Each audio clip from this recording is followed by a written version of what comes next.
Hello everyone, welcome to another video from Fancy Football Scout. My name is Az and I have a very special guest. Last week we spoke to world number 2. This week we're speaking to world number 5, which is a little bit harsh. You've got a red arrow, you were third. You've gone down the smallest of red arrows tabs, but you must be thrilled with how things are going. How are you? I'm doing so well, Ash. How are you doing? I'm very well, thank you. Yeah, I thought I was having a good season, but now I'm talking to all these people who are ranked right up in the upper echelons, and it's making me a bit jealous. But still good. Can you believe it? How are you feeling right now? Honestly, I'm just living the dream, Just really, it's unbelievable. Yeah, living the dream. You've got like crowds of people outside, cheering your name. Come on, Tabs, you can do Red it. carpet treatment wherever I go. Whereabouts are you based? I'm actually in Toronto, Oh, Toronto, nice, Canada. nice. Is there a big fantasy scene over in Canada? Uh, Not really, no. No. At least I haven't seen much, but I've just like I have a big friends group here that plays, so Hmm. that's kept me going over the last 5 years, I would say. No, they must be pretty impressed with how things are going so far. Oh yeah, they can't believe it either. Like we're all competitors in the mini league, but they're all on my side now. I think I'd quit. I think I'd quit that mini league if I were them. Yeah, we've got loads to talk about. So I want to go through a bit about kind of your experience of FPL because you've got a big old season history. Really interesting. Your kind of your season from season. We'll talk about that in a bit more detail. I want to go through your season this year, find out what exactly has gone so well for you, if you know, and kind of the stuff that you use to have climbed so high up in the ranks. And then we'll talk a bit about your plans going forward. Obviously, we've got the Christmas festive schedule coming soon. We all need to plan for that. So your kind of thoughts and advice. And then, of course, we'll look at your team for game week 13, which is the next game week this weekend. So let's talk a bit about your previous seasons so far. So you are a real veteran of the game. I mean, you started playing in 2006-07, which I think was the first season, was it, of FPL? I think that's when they first started recording it. So Mm, I think I played it before '06 as well, to be yeah. honest. Yeah, because I started in 07-08, and I know there was a year where I didn't do it. But I think it's 06-07 was the first recorded year of on the official FPL. Yeah, so you got an 8.9 thousand finish. I don't know how many people were playing it back then. I had a good finish that year as well. It's probably only about 100, 200,000 people playing it, but it looks Yeah, impressive. it must have been a much smaller game for Yeah, sure. it really was. And then you followed up with 31k, and then it's really interesting your season since then because you've yo-yoed between really like good ranks and sort of really poor ranks as well. So you had a bit of a bad spell from 08 to 11 where your highest rank was 175,000 and your lowest was 1.3 million. You Hmm. bounced back in 2012 with an 8k finish, and then things sort of steadily improved 21k, 11k, oh, and then a 400k, oh dear. But then back to a 50k, and then a 400k, and then a 48k, and then last year a 500k. So you've been right up there in the top 10k. I think you've got yeah, I mean in the top 10k, top 100k, you've got some decent finishes there. But what's going on? How is it that you can have such a good season and such a sort of a poor season like immediately afterwards? Yeah, so I guess a little bit. So around about '09 to '12 was a time where I was just doing it alone. So I Mm. just gave up halfway through the season. Ah, So right, yep. whatever. After that, it's been mostly, like I haven't cared that much about overall ranking. I've been more of a mini league player. Yep. So, when it comes down to the last 10 weeks and I'm kind of behind, it's time to start going, all differentials, different captains. So I usually end up, losing more ranks than gaining by taking a lot of hits at the end. That's when I'm not doing too well in my main league. So I just, start playing more of a weekly kind of game. Interesting. Yeah. So, what's your kind of strategy like, sort of normally going forward? Are you quite kind of a template player, but then you go differential towards the end of the season, or do you kind of back yourself to pick kind of differential players throughout that don't pay off, or yeah, because I mean some years it works, right? Like you finish 8k, 50k. These are good finishes. Other times perhaps they don't, and then you have to make up ground towards the end. Yeah, so in the past, I've been more of a differential kind of player. I didn't go on the stats at all before. I used to just rely on the eye test, and funnily enough, I was a United fan, and when you first start playing FPL, you just kind of pick your favorite players instead of Mm. the players you're supposed to pick. So back in '06 when United was actually good, I had a like top 10K rank without even not no stats. I was a teenager, 14 years old. So it's kind of like the more you know in Yeah. FPL, the more you know what kind of goes against you sometimes. But yeah, my style has usually been more differential, but except this season's been a very different. I'm sure we'll talk about that in like next, but um, yeah. Do you find that you're using stats more then, sort of in the last kind of few seasons, and particularly this season? Yeah, I mean, since I came across the Fantasy Football Scout 3 years ago, I've definitely always been a subscriber. I like looking at stats more now. Um, this year has just been an anomaly, so I can talk more about this year as well. But just in general, yeah, I've started using stats more, and I'm a big fan of Mark Southerns as well. Shout out to Mark Southerns. Oh, don't So shout him out. He gets enough praise. He doesn't need any more. yeah, I mean, it's strange because he's the one who actually made me realize that FPL is actually a skill game and not a luck game. Mm. Yeah. Yeah, I mean, that is the kind of always the debate, isn't it? Whether, is it more luck? Is it more skill? Is it a bit of both? I mean, you see people like Mark and Fabio and these guys who sort of consistently hit these highs of, 5, 6 top 1,000 finishes and stuff. It's unbelievable. It's really, really tricky to do. So let's talk about this season then. So I think the key thing with your season was you just got off to such a brilliant start. I mean, 115 points in game week 1, a game week rank of 14,000. Game week 2, you followed it up with 85 points, 149k game week rank. I mean, it's a really, really strong start. Your team value soared up to 100.5 straight away. You had in all the players right from the start who people were kind of clamouring to get. You started with Ben Rama, you had Fernandez, you had Greenwood, you had Antonio, you had Ings. These guys all performed for you kind of instantly. How did you build this team? What was your kind of thinking between this such a good start?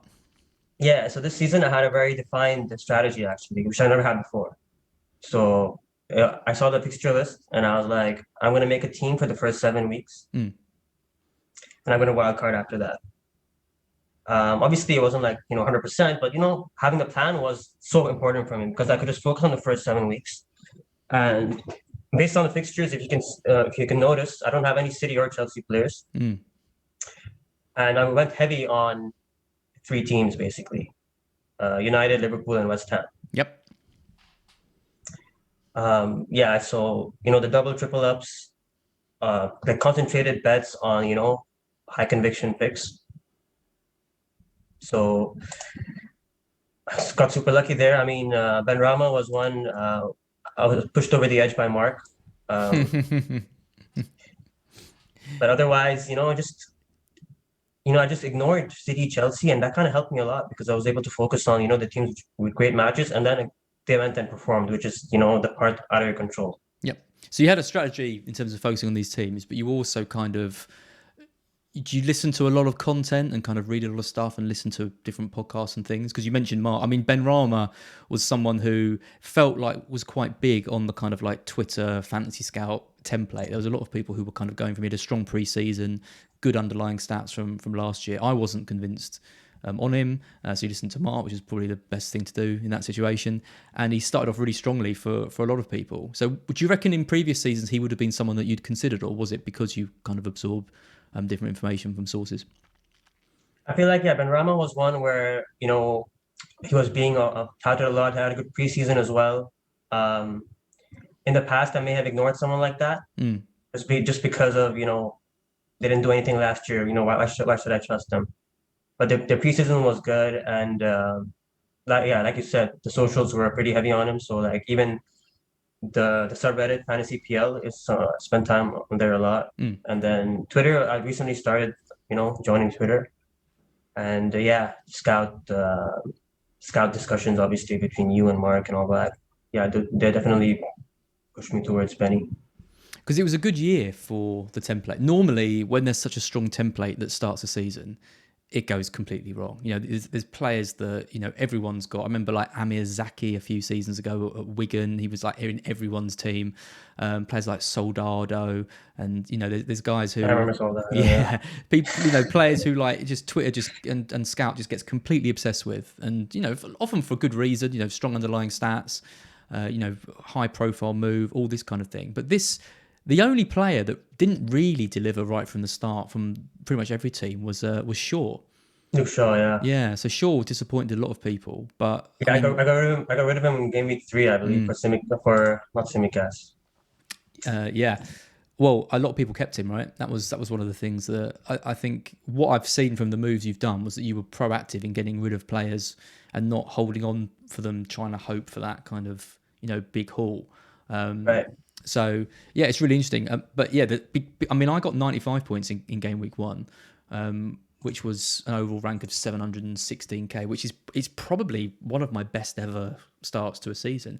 My team was so boring. Like I look back on it now, and it was proper template. But when you have players like Simicast who deliver, Fernandez Fernandez and Salah was such a strong double up. Template. Yeah, Antonio came in as well. It's great to have that base to kind of build from. Right.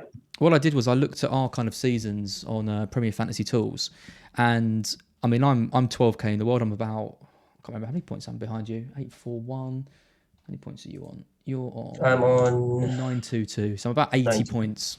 I'm about 80 points behind you. You got 20 in that kind of first week, but there hasn't really been a week where you've thrashed me. It's been a kind of a very consistent, drip feed of extra points on top of someone like me, sort of in and around the top 10k.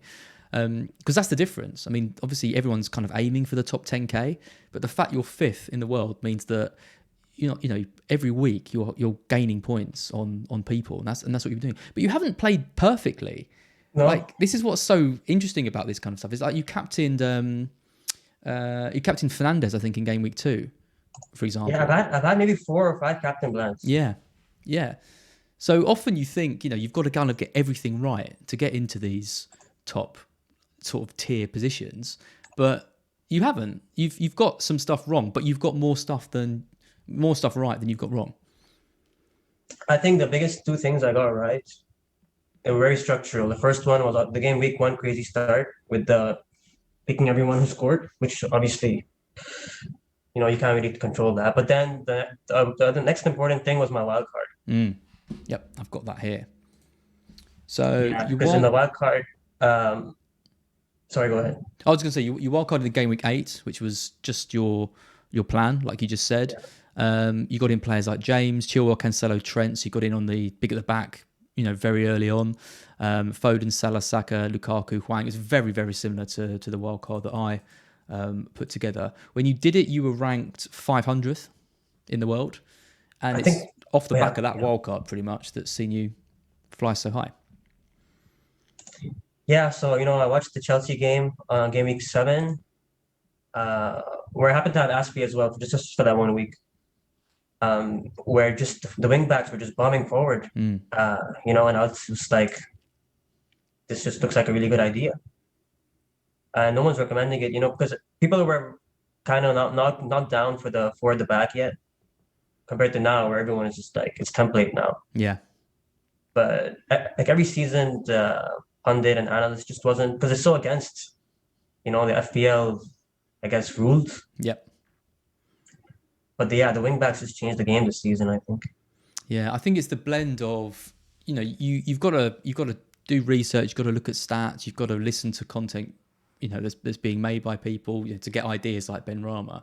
But sometimes you just see something yourself where you think, I have to absolutely get on board with this. And the premium defenders, with the consistency Man City were having at the back, with the attacking potential of Trent and the wing backs, it was amazing. It was interesting that you went for both of them, because that was a time when people were thinking maybe get Rudiger and maybe get one of James or Chilwell. The double up of both wing backs at that time felt really risky, but you were happy to kind of risk it for the upside of getting them both. Yeah, it goes back to the concentrated bets, in your high conviction teams. So like, again, here, when I went to game week 8 with the wild card, I went heavy on Chelsea, City, and Liverpool, right? Which were like a good long-term plan because they're the best 3 teams in the league. Yeah, it just happened to be those wing backs. Had they had a midfielder who may have gotten more points, I may have done that. So you're a high risk, high reward type FPL manager then. I mean, that is pretty clear from what you're saying. Yeah, I've always thought that the kind of managers like you are exactly the ones that go on and win it. It's very rare to find a kind of a really consistent manager who doesn't go too risky, doesn't put all his eggs in baskets, plays quite conservative. They finish well. The top managers still sort of, you might have a couple of top 1,000 ranks with 10,000, but to really win it, I think you've got to play in that kind of way. I was talking to Oscar last week. I think Oscar's maybe not the same as you in that he does play quite safe and sensible at times, and he's maybe I don't it's harder to hit everything right if you play that way, because if you play it your way, you only really need to hit a few big calls and you can kind of gain massive momentum. Of course, it also goes the other way and means that you can fall right down very quickly. Is that a concern for you? Are you worried that you're going to? I mean, are you going to carry on with this style throughout the season, or do you think you're going to adopt a slightly more risk averse strategy? I'm probably gonna carry on my style That's what we want to because hear. That's what we want to hear, Tabs. yeah, because like that's the only reason I've gotten this far. What's the point of changing now and trying to be conservative? Well, we can come straight into your Game Week 13 team here, because I I was hoping you'd say that, and I knew you were going to say that, because looking at your team, I can already see where your next punts, or whatever you want to call them, is. So you got Foster in goal this week. You got McCarthy on your bench. Difficult choice between those two. Got your four at the back: Trent, Cancelo, Chilwell, James. Then you got Foden, Son, and Salah. That's all pretty standard. Adam Armstrong and Hwang. That's fine. But then you got Harry Kane as well. So you've gone double Spurs. That is high risk, high reward. Yeah, didn't work last week, right? That's why I got the red arrow. Yeah, that is very true. So, how confident are you with those two going forward? You've got a lot of money invested in them, sort of 22 million, almost a quarter of your budget if you start the season with that. But did you see enough in that game to justify that selection? Honestly, no. But we are where we are. We have great three matches next. I'm happy to be in this position. Like I think people, most of the people close in the top 100 or top 1K have either seen Son or Kane, but I don't think anybody has both. No. Very, very rare. You're the only one in the top 10 to have both. Yeah, And so I'm actually happy with that scenario. it's pretty split as well. I think there's sort of four Sons, five Kanes, and then one person hasn't got either of them. So in terms of looking at teams and looking for these kind of differentials, I look through the teams, they all look pretty similar, pretty boring, but yours stands out because you've got both Spurs assets with three really good games coming up. I was quite impressed with them in the second half. I thought they looked a lot better. They seem to be getting more service from the wing backs. They were creating more chances. Kane looked up for it. I think Son hit the post, or just on the outside of the post. There was enough for me to think that in the next three games, Spurs could click. It's just if they don't, then you're going to be in a bit of trouble.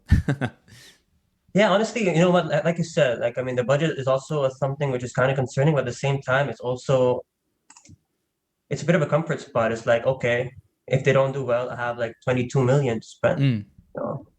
I can get anybody I want to, right?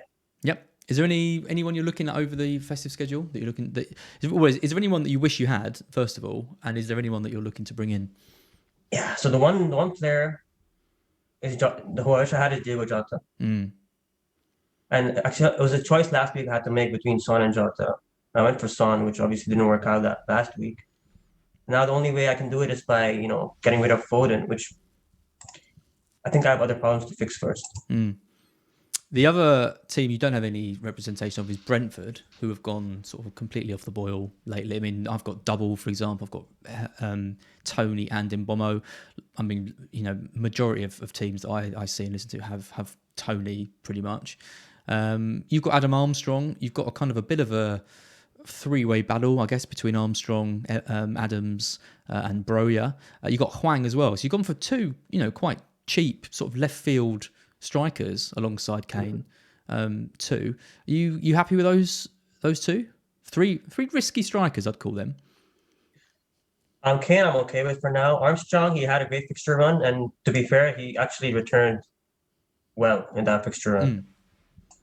Mm. I think his time is coming up soon. Huang's time is coming up soon in 2 weeks. As in, you said So you'll be looking to get rid. yeah, basically those two I'm gonna get rid soon. Huang in probably 2 weeks after the good fixtures dry up. Armstrong maybe sooner, maybe not. The thing is, with these cheaper players, it's kind of more difficult to replace them, right? Mm. Because you need to find the funds to do it. I'm in a situation where my funds are pretty dry because of Son and Kane. So after 3 weeks, I probably will have more funds, and then maybe go to someone like Antonio or um, depending on the striker situation, maybe Lukaku or Ronaldo, maybe Diogo Jota finally. I have a lot of options for later. For more short term, though, we don't know what's happening with Chilwell yet. No. But yeah, if it's a short term injury, I'd probably go with Reguilon. Yeah. Not And Alonso. if it's a long term injury, I'd probably go with Alonso. Mm. Yeah, I mean, we're recording this on Wednesday. This video will probably be out Thursday, so we might have got a bit more news about it. My gut feel is that it's going to be a long one. I Yeah. mean, he couldn't put any weight on it. There's rumours coming around that some of the Chelsea staff and players are concerned it's a kind of ACL injury. Could potentially be season ending for Yeah, him. I was sad, so sad to see that. It'd be such a I shame. mean, besides the FPL, he was doing so well. Yeah, I know. I mean, both of them. I mean, James and Chilwell have just taken that extra step up this season. And yeah, I mean, it really is the kind of the year of the defenders because you talk about Reguilon there, you talk about Alonso. There's people with Rudiger getting in Rudiger as well. These players are all on course to be getting sort of 200 points plus over the season. I don't think we've ever really had a year like it where a third of the way through the season we've got all of these defensive options emerging. Do you think that's going to continue? Do you think you're going to keep your money in defence, or do you think when the likes of Ronaldo, Lukaku, maybe De Bruyne, some of these more expensive options emerge, you think you might be shifting some money out the back? I think these four wingbacks are here to stay for me. Now, in a situation where there's a long-term injury to Cancelo, for example, I'm not sure if there's a City option to replace that.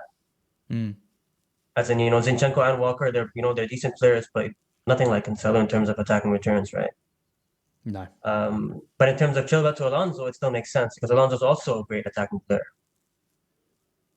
I So I really like think Alonso. as long as there's the potential for attacking points with the clean sheets, then I'm pretty happy to stick with them. Yep. So you mentioned mini leagues. Talking about mini leagues, I mean, I wouldn't, as I said, wouldn't like to be in a mini league with you at the moment.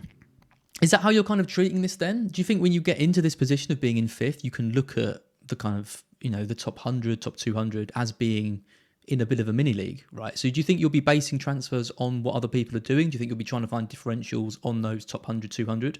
Or are you going to just carry on playing your own game?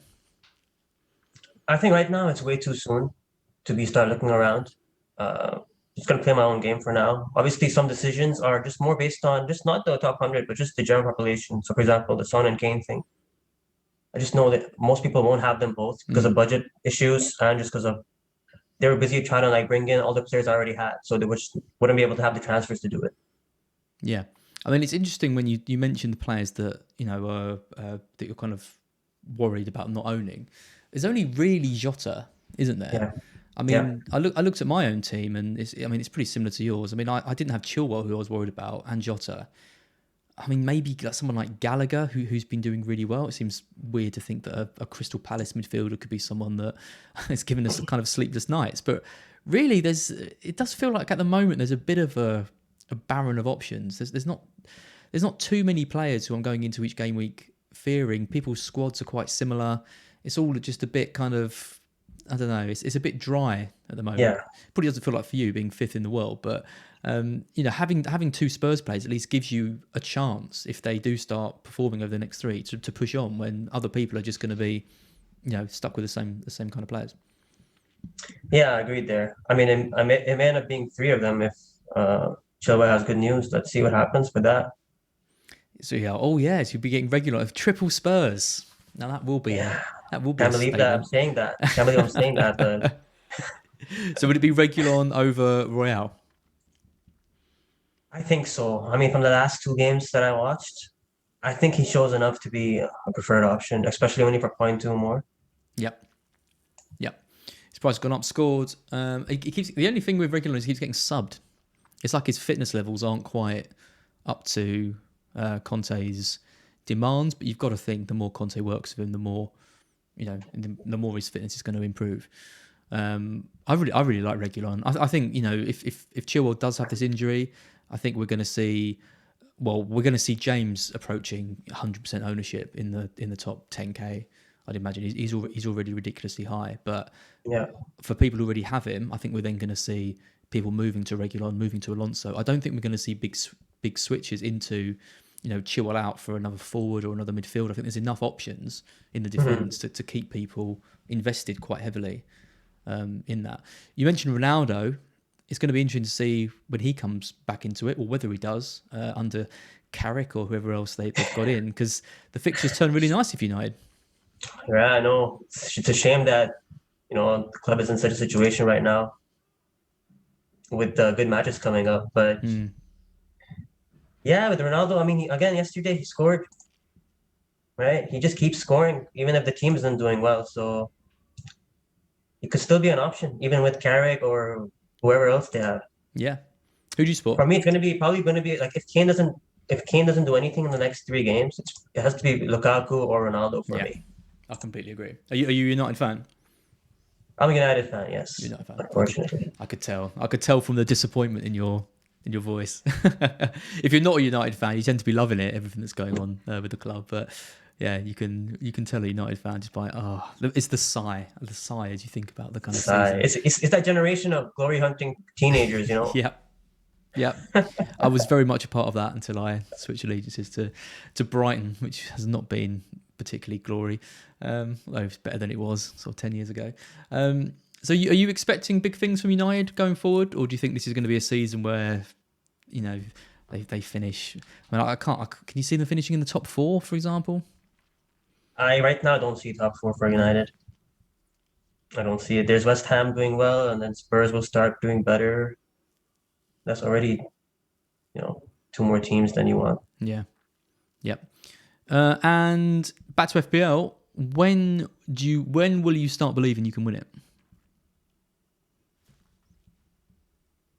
I already have the belief that I can go all the way, which I think is required. But I don't think it's going to happen, but I have the belief. Interesting. 8 points. It's 8 points between you. It's nothing. It's nothing. First. Honestly, it's strange because I've actually already hit number one for 2 days in Gameweek 11.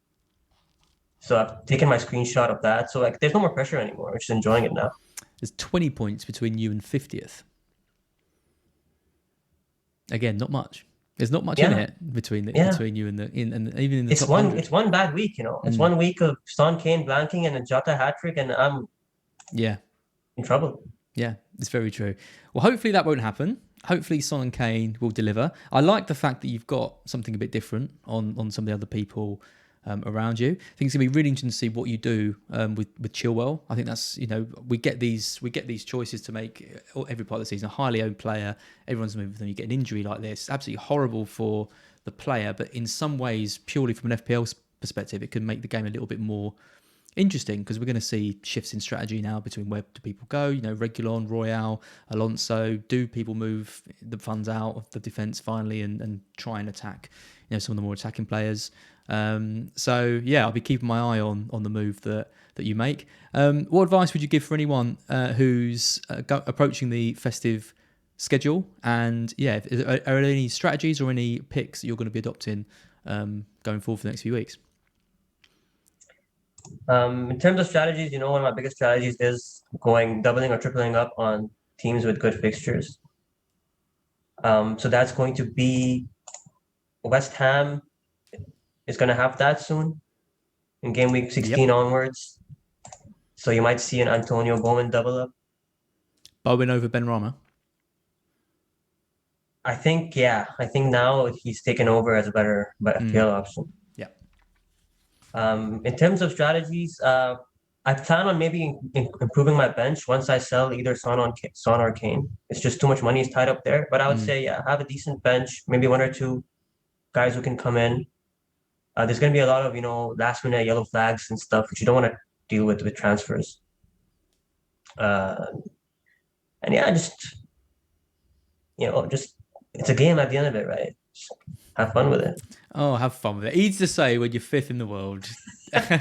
Not so easy when you're not doing bad, when you're not doing as well, like myself last year. That's what I had to keep telling myself. It's just a game, man. It's just a game. But yeah, it does mean a lot to a lot of us. And yeah, clearly you're someone who's dedicated a lot of time into it with the amount of seasons you've played. And yeah, I'm really Yeah, hoping, Tabs, that you go on and and get into that first space. It'd be amazing to for you to yeah, it would to be be it up would be there. surreal. It's already surreal right now. I mean, I'm sure I'm never going to be so high up again. So I'm just trying to, enjoy every last minute of it. Well, it's been amazing talking to you. Hopefully, we can catch up again this season when, well, maybe you're even a bit higher up. I'll try and not catch you after a red arrow. You've had so many green arrows as well. It's I think you had one, two, three, four, five, you had 5 green arrows in a row from 5k up to third, and then of course when you come on here with me, you've had your first red arrow.